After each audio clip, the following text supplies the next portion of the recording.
Sebenarnya saya lihat pertanyaan yang terkait langsung dengan BPMK adalah tadi pertanyaan dari Pak John Terry sama Pak Anwar ada juga ada terkait tadi bagaimana minyak dan gas habis karena sampai dipakai untuk sebagai bahan bakar minyak BBM dan sebagainya. Memang tadi tungguan kami apabila resource minyak itu tidak digunakan lagi kalau besar seperti yang dipromosikan ada sekarang yang tidak masih dan dengan satu pengurasan seperti saat ini 900.000 per hari sehingga 1 tahun 330 memang dalam waktu 12 tahun mendatang minyak kita menjadi itu hitungan masuk kami tetapi yang kita tetap berusaha bahwa kegiatan eksplorasi dalam rangka mengubah sumber daya menjadi riset kita lakukan setiap saat dan setiap tahun. Tetapi memang hasilnya belum ada yang cukup memuaskan.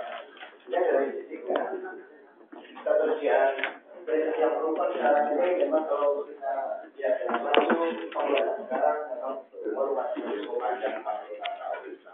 Tapi pasti juga akan habis apabila kita tidak melakukan manajemen penggunaan BBM secara efektif. Nah, kemudian bagaimana ke depan? Memang kita bisa belajar dari negara-negara lain seperti Norway. Walaupun minyak dan gasnya masih banyak, mereka juga sudah mengembangkan teknologi angin. Jadi dengan kincir angin. Kemudian seperti Prancis, minyak dan gasnya juga masih ada, tapi sudah mengembangkan nuklir. Brasil juga sudah mengembangkan biofuel dan sumber daya ini sebenarnya di Republik ini juga banyak. Artinya angin kita juga kalau mau kembangkan juga bisa karena beberapa daerah sudah ada contoh di pantai selatan Parangtritis, di Pamengpeuk dan Jawa Barat itu juga sudah ada. Memang anginnya tidak sebesar kontinu seperti negara-negara Eropa, tapi itu memang bisa dilakukan pengkajian seperti itu. Nuklir kita juga kaya dengan sumber nuklir uranium di Papua, cuma masyarakat sekarang rasanya masih ada semacam fobia dengan adanya nuklir, sehingga memang kita perlu pelan-pelan kita perlu mensosialisasikan kepada masyarakat tentang keberadaan nuklir. Kemudian biofuel tadi juga ada pertanyaan termasuk biodiesel. Jadi sebenarnya banyak sumber-sumber energi di Republik ini yang bisa kita kelola. Memang tentunya akan kita lihat dari sisi komersialitasnya. Karena memang kalau skala keekonomiannya masih terlalu kecil juga menjadi tidak ekonomis. Tapi memang dari sisi pemerintah ini mau tidak mau memang harus ada satu political will, satu kebijakan yang memang mengarah ke sana. Karena memang minyak pasti akan habis, lambat atau cepat. Dan sebagaimana tadi saya katakan dengan kondisi yang sekarang secara matematik memang 12 tahun atau 15 tahun ke depan akan habis. Kemudian tadi menyangkut masalah PI, participating interest untuk Masela. Memang undang-undang maupun peraturan pemerintah memang mewajibkan bahwa setiap daerah itu memang diberikan participating interest. Di PP 35 juga ada demikian, apabila suatu wilayah kerja sudah disetujui POD-nya maka saat itu juga harus diberikan 10%. Apabila dalam 60 hari tidak ada tanggapan maka 60 hari berikutnya beralih ke pusat. Nah, kita untuk menseragamkan karena memang tidak hanya di Masela Pak John, banyak kita kira-kira ada 10 lapangan baru yang nanti akan kita berikan participating interest pada daerah, sehingga kita perlu satu pedoman tata kerja yang seragam. Karena kami tahu bahwa kemampuan BUMD di daerah untuk mengelola oil and gas itu juga belum banyak yang berpengalaman. Oleh karena itu tentunya perlu ada tuntunan, ada bimbingan dari pihak K3S-nya atau katakanlah dari sini Pertamina dan sebagainya. Nah, ini yang sedang kita susun aturannya. Sekarang sudah kami siapkan draftnya, masukan-masukannya ke pemerintah, dan mudah-mudahan dalam waktu dekat peraturan permen itu atau nanti petunjuk tata kerja atau pedoman tata kerja itu terbit, nanti itu bisa kita pakaikan untuk seluruh wilayah yang ada di Indonesia. Jadi itu adalah suatu keniscayaan bahwa PI atau participating interest 10% memang akan kami berikan kepada daerah.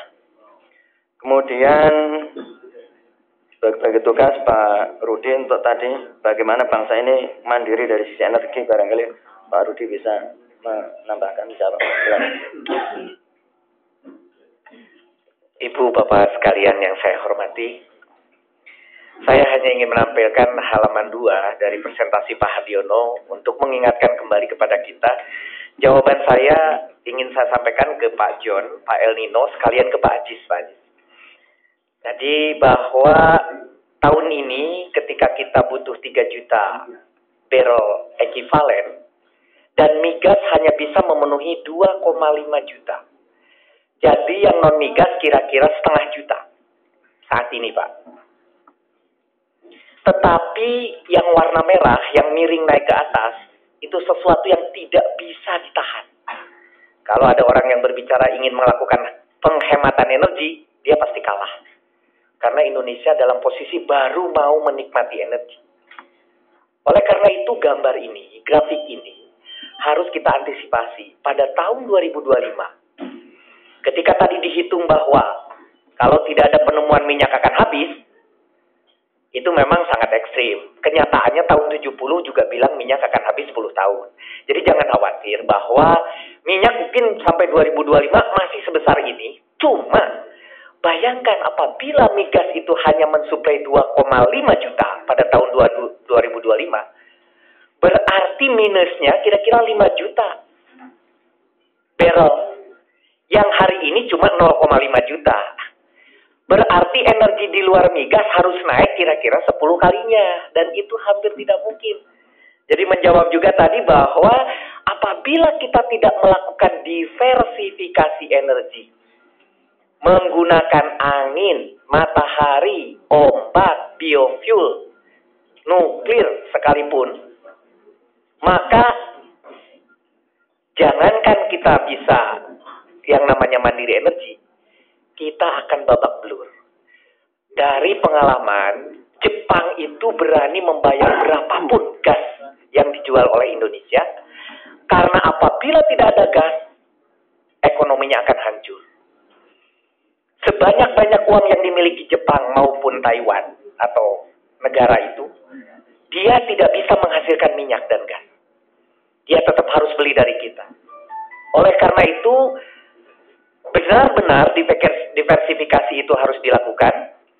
Salah satu caranya, maka teman-teman kita dari BPH ini nanti bukan hanya melakukan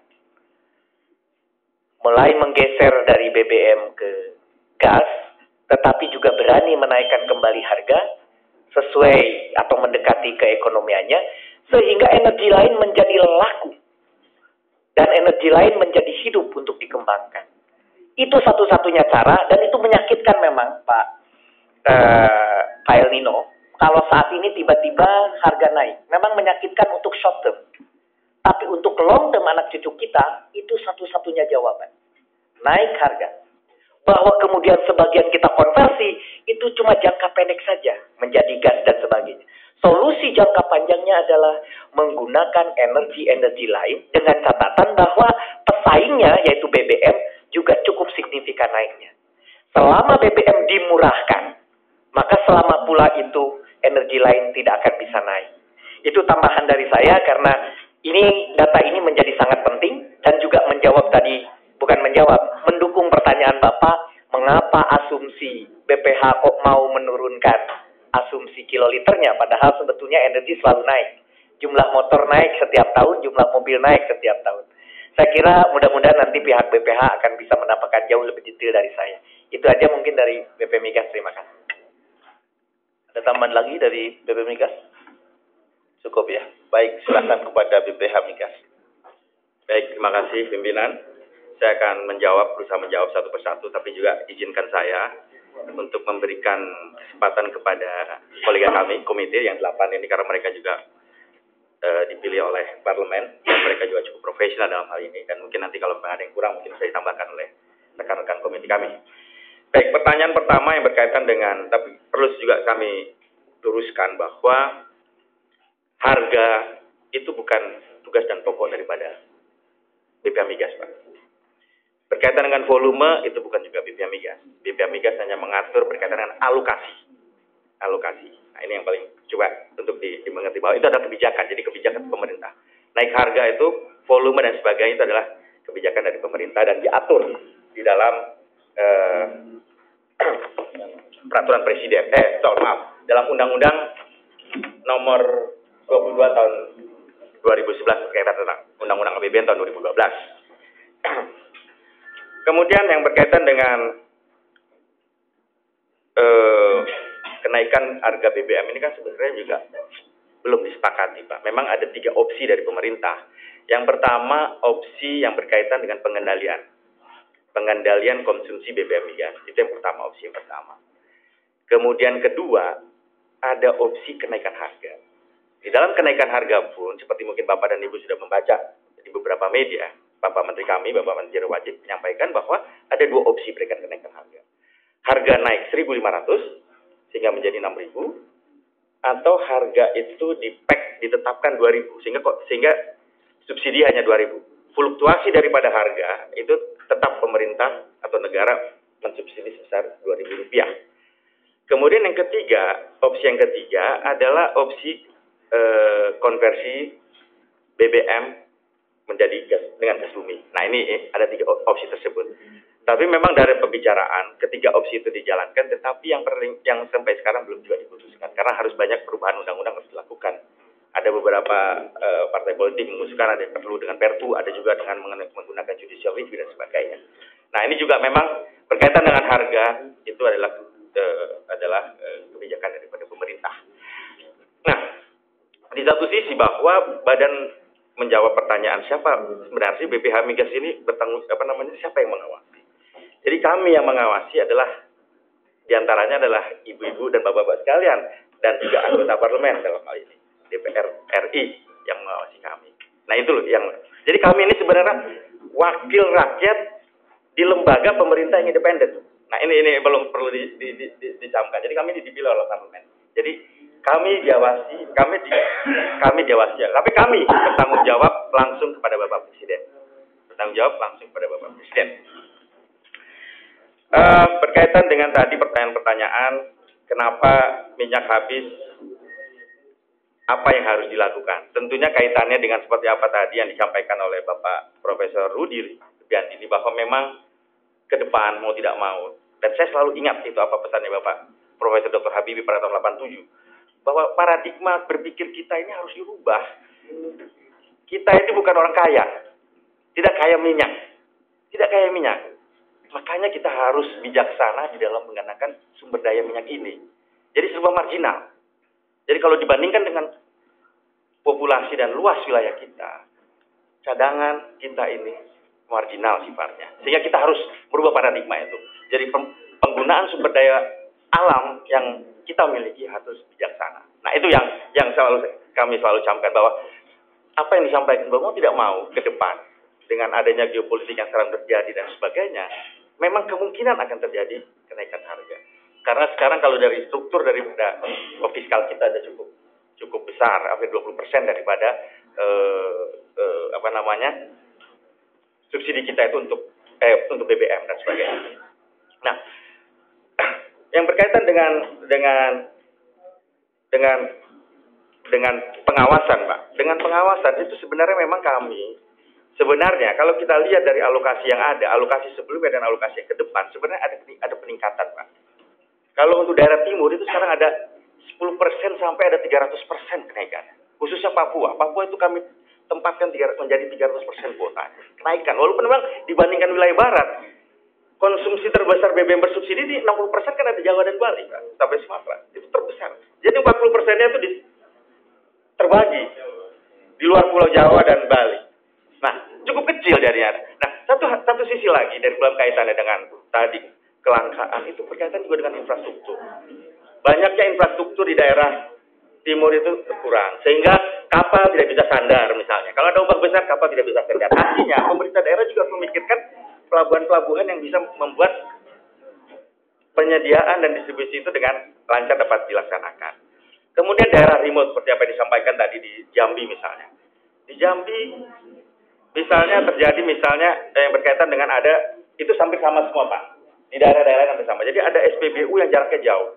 Nah, apa langkah kita? BPH sudah mau bekerja, sudah mengusulkan ada baiknya dengan pemerintah daerah. Kami membuat suatu memorandum of understanding bahwa supaya mereka tidak ditangkap, ya, pedagang-pedagang eceran ini yang dengan botol dengan jerigen, ya, supaya mereka dikeluarkanlah seperti apa dengan minyak tanah sebelumnya, yang itu harga eceran tertinggi.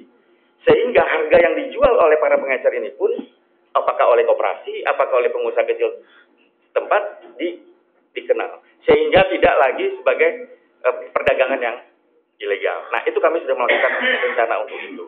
Nah, di satu sisi yang jadi permasalahan memang, manakala di daerah juga mulai tumbuh pertambangan dan perkebunan.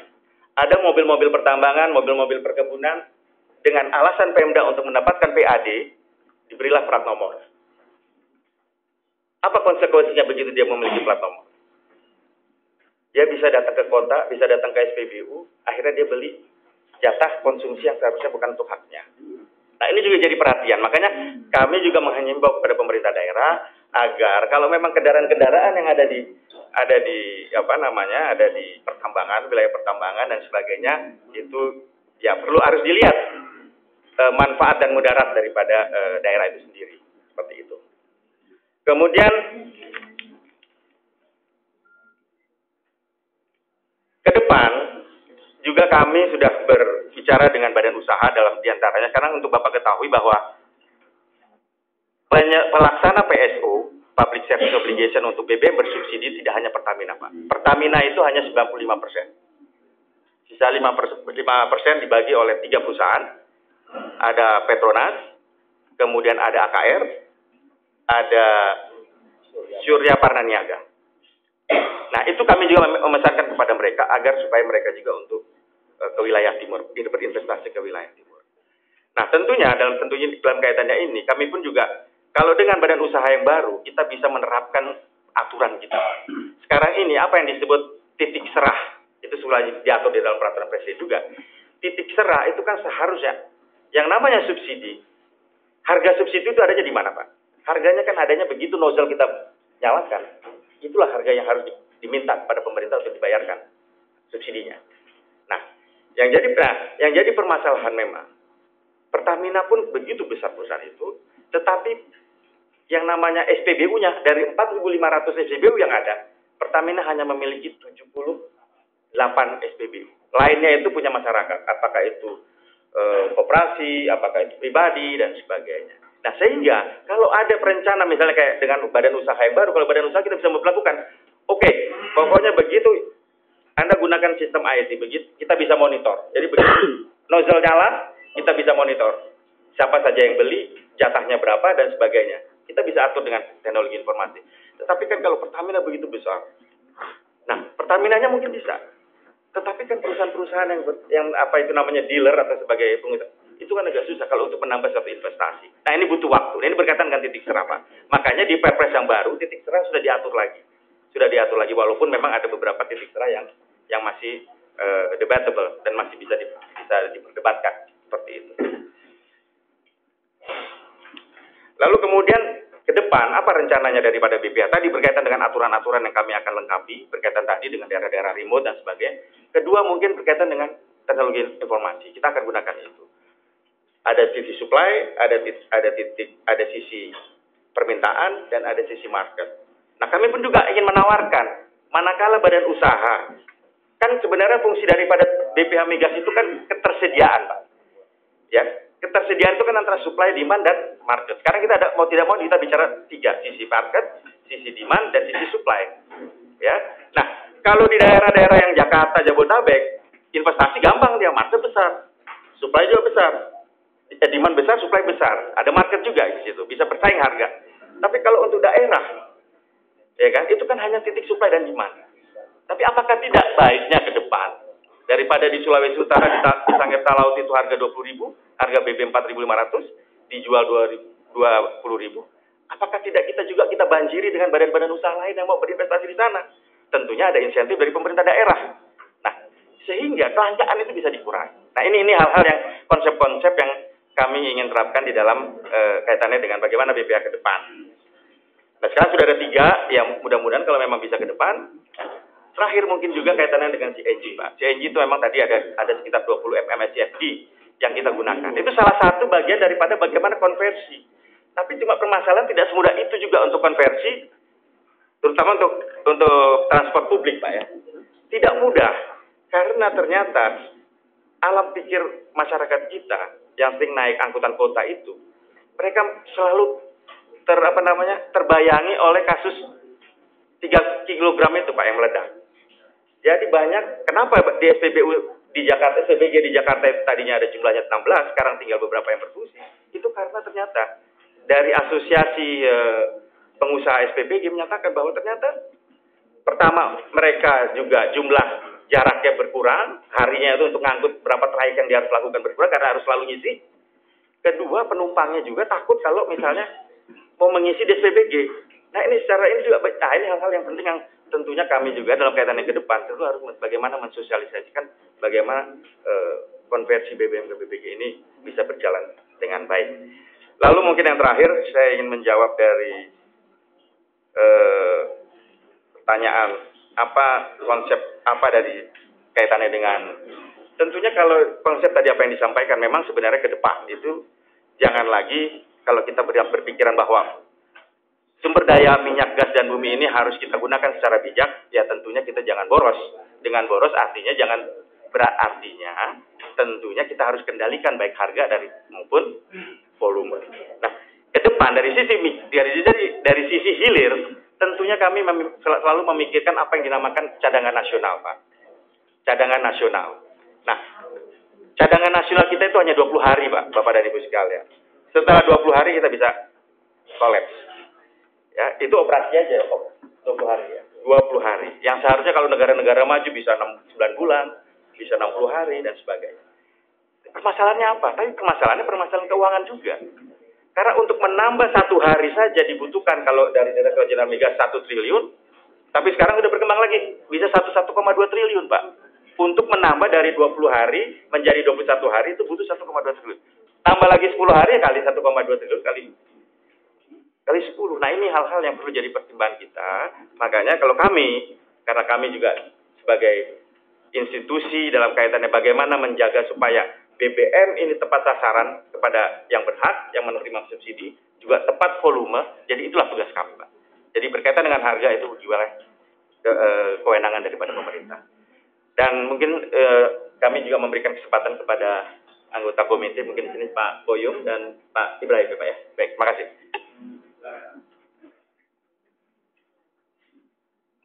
Terima kasih Pak Ketua. Bapak-bapak Ketua Boyum Chandra Negara. Dia masih muda, Pak. Bapak Ketua Komisi 2 dan Komisi 1 yang saya hormati, beserta wakilnya tentunya, dan para anggota Komisi 2 dan 4 yang saya hormati. Assalamualaikum warahmatullahi wabarakatuh.